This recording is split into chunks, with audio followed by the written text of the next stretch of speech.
Welcome to Marketecture, where you can get smart fast with in-depth interviews of leading technology vendors.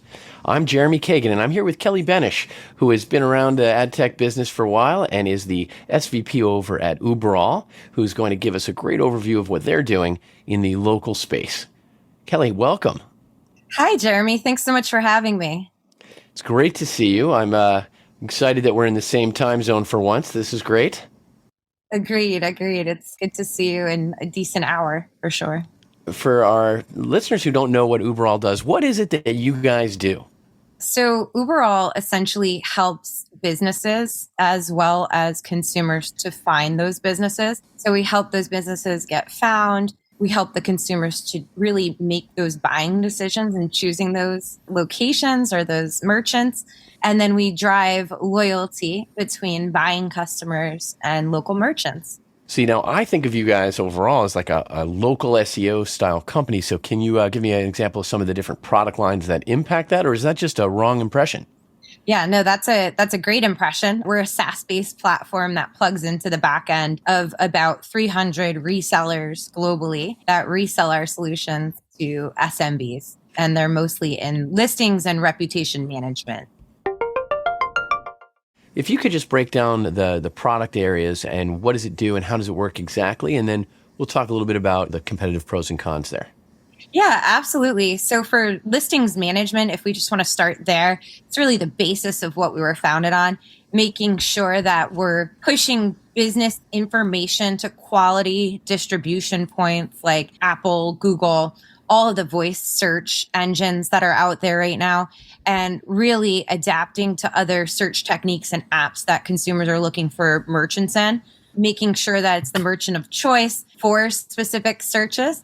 And then reputation management, being able to pull in reviews to one central source of truth, especially for brands, is so important. So if they have 1,000 reviews, being able to say, I want to see only 1 and 2 star reviews that have been unreplied to, you can pull it all into one window, and it's all single sign-on, so you can respond through that window. So a unified dashboard for your business listing, for your reviews, and you not only take it in, but you push it out to the major voice search and listings and search providers like Google My Business or Apple, I imagine.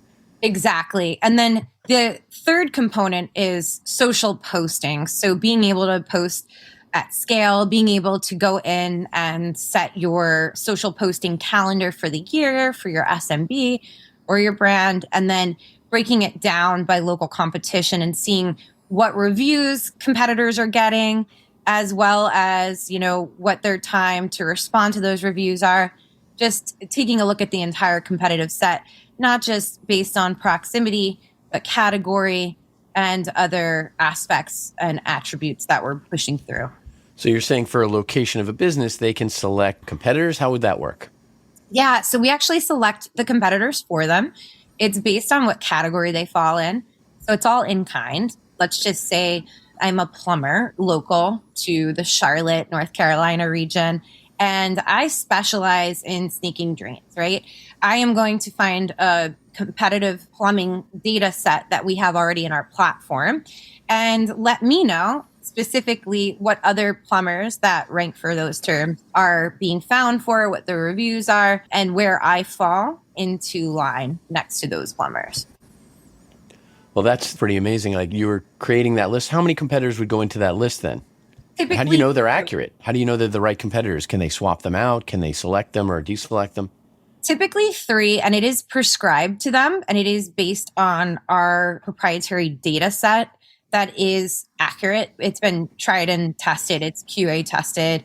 We brought it to market. It's literally based off of local merchant data. So I couldn't just say, here's the people I worry about. You have to pick those. Exactly. Which happens often, right? An SMB might think they're competing with a global brand or vice versa. And it might just be based on proximity and a couple of other pertinent local search ranking factors that they aren't even aware of. So we really draw education into our process as well. So educating the SMB up to the multi-location or mid-market brand, even letting them know the reasons as to why we chose it and why they are truly competitive to them. Thanks for listening. To hear the complete interview, subscribe at marketecture.tv.